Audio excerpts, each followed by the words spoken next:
Hello, hello, hello, hello. Welcome to the US Diaspora, the Good News channel. My name is Em, and I am going to be your presenter, your host, your everything. And like I've said before, this channel is going to talk about various topics that are helpful to you as you come to the US or as you live in the US. Um, I started the story with me coming to the US for the first time, and today I'm going to pick up from my arrival. But I want to warn you that it's not going to be all about me, just me.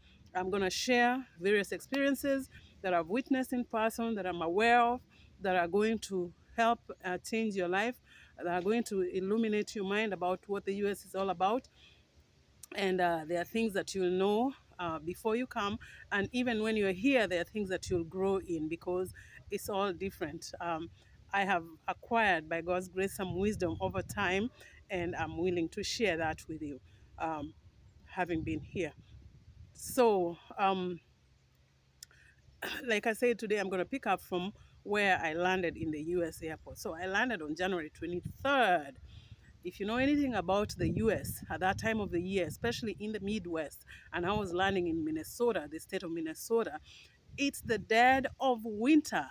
It's the dead of winter. No, when you have not experienced winter, especially when you're coming from a tropical country like Kenya, it's a shock. It's a rude shock, to say the least. You know, you could never imagine the intensity of the cold that's here during that time. And so what happened is, when I was in Kenya, I used to watch the weather in the news, and I would see some countries experiencing minus 46 degrees, minus 30 degrees, and I would be like, oh my goodness, like, is there people that actually live in that country? And I would convince myself that there was nobody who would live in that country because obviously they would not survive. Yeah, all I came to the US in the dead of winter, and I've survived all these years, and now I know that yes, indeed there's people in those countries, and I can see how they survive. So anyway, it was in the dead of winter, and when I arrived, and I was with my cousin who led me to the people who are going to pick me up from the airport, which is, when we had talked in the airplane with my cousin, he had recommended that I stay with the family, and fortunately it's this family that came to pick me up from the airport. Thank God for that. But I did not know this family. I had not met any one of them before. The only person I knew is one of my aunties who had come before me, of course, and she was living with this family. And what happened is that I did not meet her. I did not get to meet her in Kenya, but I remember hearing about her going to the US, and that was it. Um, but I knew her other relatives, my other aunties, and some other relatives of hers. I knew them back in Kenya. So that's all that I had. But I was fortunate enough to be picked up by this family in the airport, and my cousin led me to them. There's ways and means of picking up someone who you really don't know. Especially when two of you don't know each other, the arriver and the picker, the person who's arriving and the person who's picking them from the airport. When you don't know each other, there are several ways that you can actually meet in person and get to know. I mean, I've seen people with placards in the airport with the name of the person who's arriving, so when you arrive, then they can identify you, etc., etc. But forgive me, I'm by the roadside, and there's trucks that are passing, so I'm gonna let it pass because, yeah, it's a bit noisy when they pass. I chose a different location today. By the way, I'll talk about these sometime in another video. I'll tell you about that and where I am today. But anyway, what happened is, they picked me up, and I was excited, and I was happy. But then another thing happened during this pickup. One of my relatives was meeting this guy for the first time, and this guy, he worked at the airport. This guy had been told about my relative and was excited, but they hadn't met. And my relative had been told about this guy, but they hadn't met yet. So I think because of schedules and distance, and I mean, it's not too far, but when you're busy, there's no time to meet. And so what happened is, this was a perfect opportunity for them to meet. So they met at my arrival. at the airport, and it was exciting for them, not only because I was arriving, but also because they were meeting for the first time. And so what happened is that um, they picked me up, and my cousin, I don't know if he had organized for a ride or anything, and maybe it was more convenient for him to be dropped off by us. So what happened is that he requested the family that was picking me up to also drop him off where he lived, and it wasn't too much of a hassle. Family agreed, and we dropped him off where he lived, and basically that was like really the last time that I got to hear from my cousin, almost, I mean, he gave me his phone number, and when I got there, I realized, okay, it's not too much of a hassle to call anybody here. There's nothing like bundles, etc. If you have a landline, you have unlimited calling within the state. When it's out of state, then it's considered long distance. Then that's a whole other uh, charge, but within the state. And because obviously he was within the state, that was not a big issue.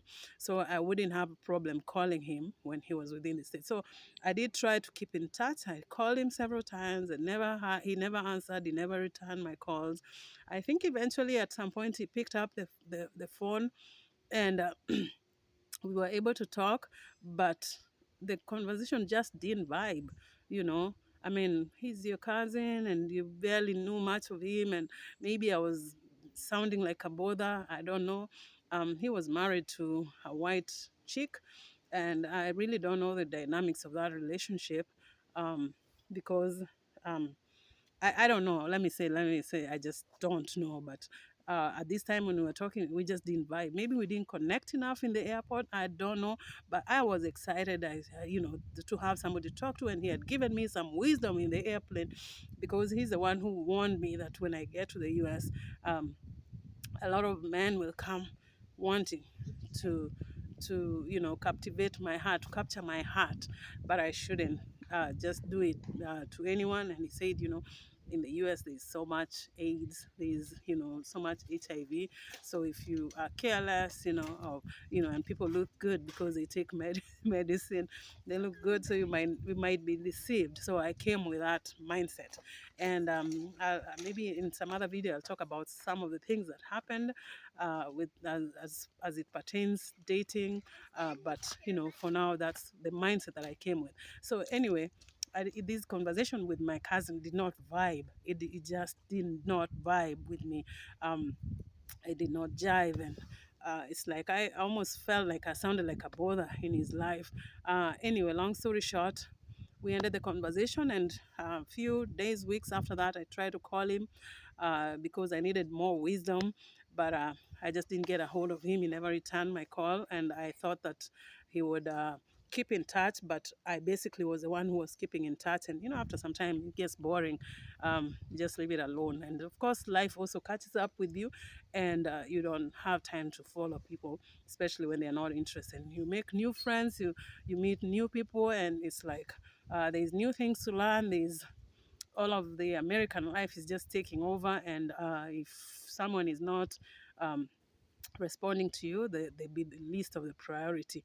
At least you tried. So anyway, that just ended up like that. That was the end of that cousinship. So anyway, now I arrived at the house, the home, beautiful home where I was housed and taken care of by these relatives of mine, and I was also helping here and there with cooking, cleaning, and also helping uh, sit the younger children. At that time, I was just helping, just like the way, in Kenya, that's what we normally do. I didn't think much of it. But, after some time, when the pace starts to pick up and you need certain things and you need to go to school and you need that, and, then you come to realize, oh my goodness, it's like, okay, this is the US, you can't leave the children by themselves, and it's you and the children, and um, it's time for school. What are you supposed to do now? You're going to miss class, or you're going to take care of this? You're going to take care of these children. And then it becomes a little bit of a complication. You start coordinating. Sometimes it works, sometimes it doesn't. Anyway, that's a whole other story on its own for another day. Uh, so anyway, I started living with these people, and I realized that they are Catholics, and I'm Adventist. I'm a 7-day Adventist, and Fortunately, they were good enough to find a fellow Seventh day Adventist to come and pick me up for my first Sabbath at church. And so somebody came on Sabbath to pick me up and drop me to church and bring me back. So I believe they call this family that came and picked me up and dropped me to church. And of course, they had to drop me back home. So they took me to church. And while at church, guess who I meet? I meet the guy that had come to Kenya, and we had met. I meet him there. So he gets to know that I'm now in the US. Um, anyway, we'll pick up from there. So this family, they had to drop me home. And before they dropped me home, they decided to buy me lunch. Hey, so much for free lunch. I remember those days in Kenya when um, me and my friends used to like a free lunch. We would go to town, and at lunchtime we would hound our friends who were working to buy us some lunch. So, having come with that mentality of free lunch, I was excited.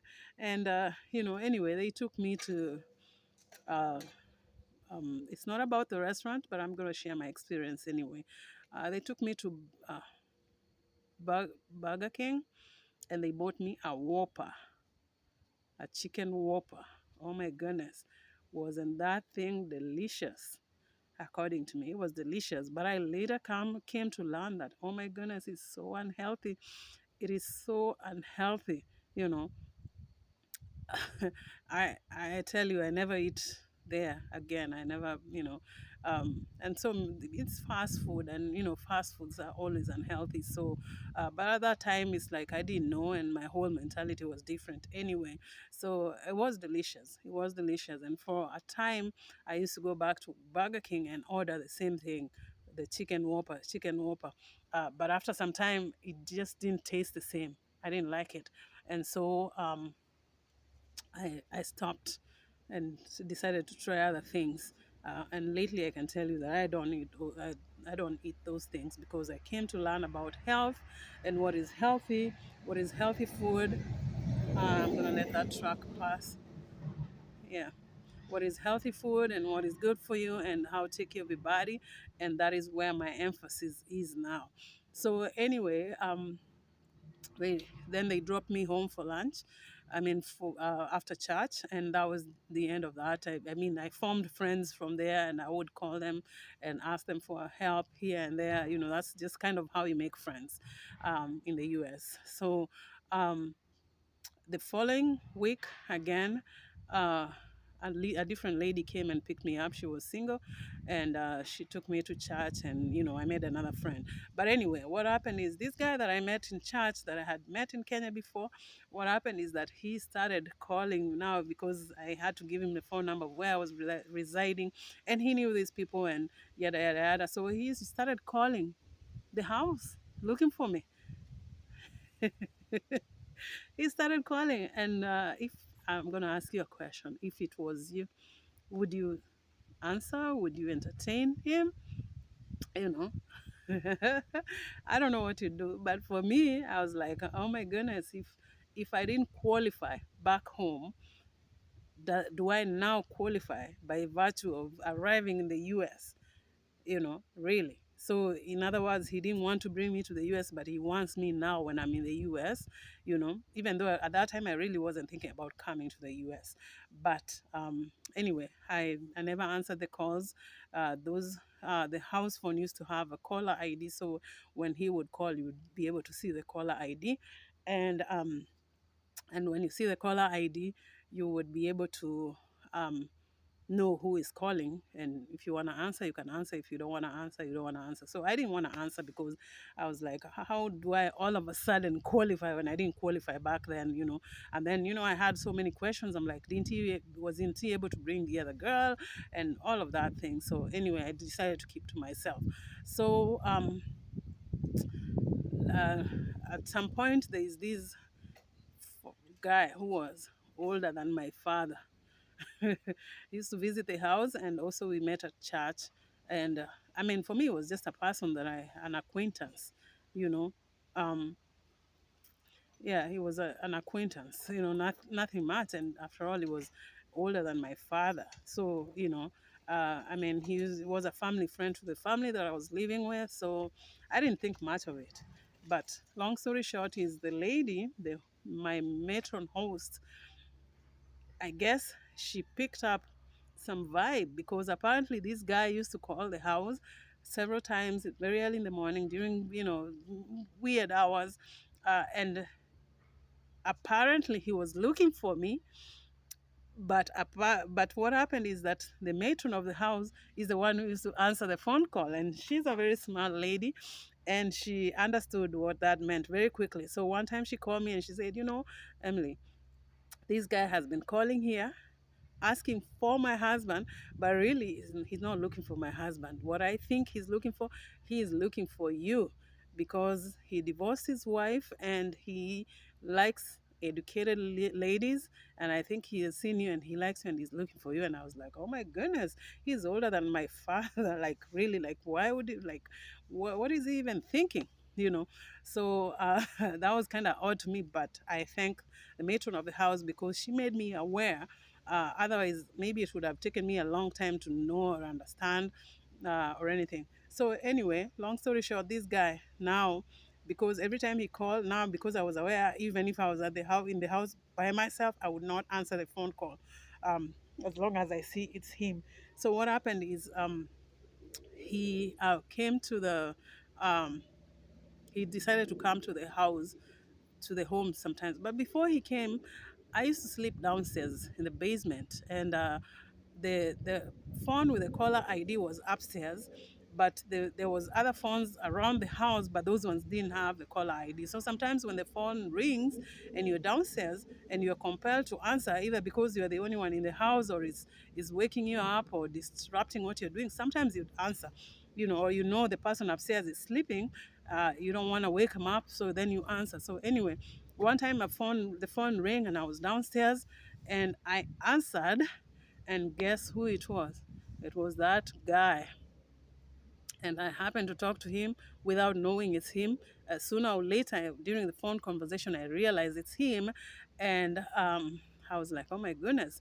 And he was talking basically like he wants to take me out, and he wants to take me to church, and so that we can sit together in church, and yada yada yada. And I'm like, this is just so absurd. This guy is older than my father, and he doesn't have manners. Like, what is he thinking? Like, what is this that he's telling me? Said, I want to take you out, you know. So me, I'm sitting here, I'm like, me sit with him in church, like once I sit with him, everybody's gonna think we are dating. And we are not. I just can't, I can't allow that to happen. I don't want to ruin my reputation as a young lady. Uh, and it's just not good. Anyway, what happened is he was bold enough to come to the house one time, and when he came, I should have my cousin who we lived with, a young lady, almost my age, retell you the story because she is the one who knows how to tell that story so good. But anyway, I try my best here. So um, uh, she um, she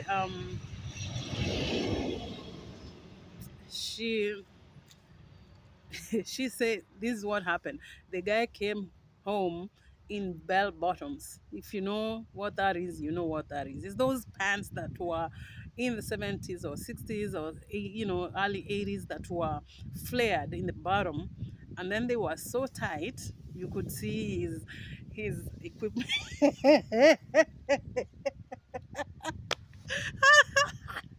I'm telling you, they were so tight you could see his equipment from the outside. Like, please, yeah, please be self-aware. Be self-aware. Don't bring an embarrassment to yourself like that.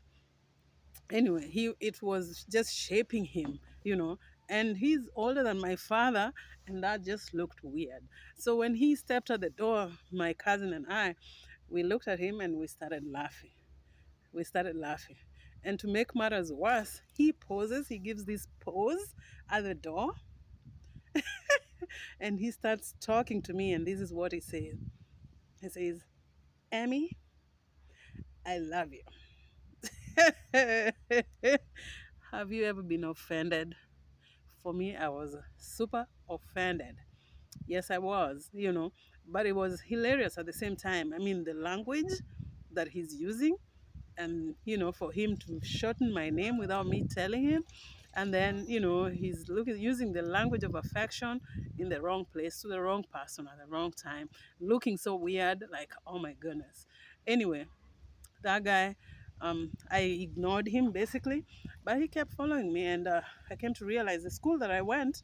Fortunately, I was able to see that school because I tell you stories of people who never saw the school that they came to. Anyway, fortunately for me, I was able to attend that school, and the guy was also attending there, taking another degree, I think a doctoral or maybe another master's degree, because he was educated. And what happened is that we met there, and by that time I'd moved out on my own, and he asked for my phone number, and I didn't know how. I'm a very straightforward person. I don't know how to lie, so I didn't know how to lie other than give him my phone number. But I decided I'm not going to give him my cell phone number. I'm gonna give him my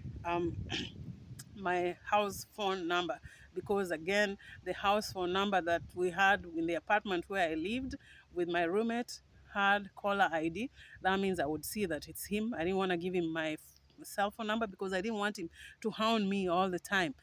So anyway, that worked really well because he used to call, and I would see the call ID and I see it's him, and I would basically ignore. And he would call when I'm home, when I'm not home. And the thing is, when you come home, when you go look through the phone, you could scroll back and see who called during the day. And anyway, I never answered the call. And long story short, he is a story of himself, not about me, but it's another whole story that I'll tell you in another episode. Um, and what I came to learn about him later, and what happened, yada yada yada. So anyway, that's about it. Um, so um, I never answered his calls whatsoever, and that just kind of ended that. Um, that whole, to me, it was BS. Basically, it was nonsense. Like, really, like, how would a father, and he had children who were like older than me, about my age, maybe slightly younger, but several children. Like, I'm single, I'm young, uh, and here you are, you're divorced, and you have several children, you're older than my father. Like, all of that was just odd to me. Like, really, why would I be moving around with a guy like that? Even at my age, I don't think I would, date him. I have three children. Like, oh my goodness, it's just odd, you know assuming I was my anyway. That's a whole other thing. So I got to the US and quickly learned that there's several things that I needed to learn that were of essence. It was important. It was mandatory for me to learn those things. One of them is how to drive. How to drive, very, very important. But anyway, I'm going to end my story here today. Um, I'm going to let the truck pass again.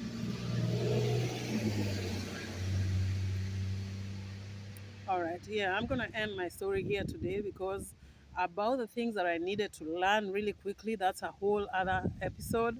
Um, but I've already shared my thoughts so far, and I will come back in the next episode with more interesting things for you to know. But about the dating in the US, that's a whole other episode, maybe several of them, which I'll talk about.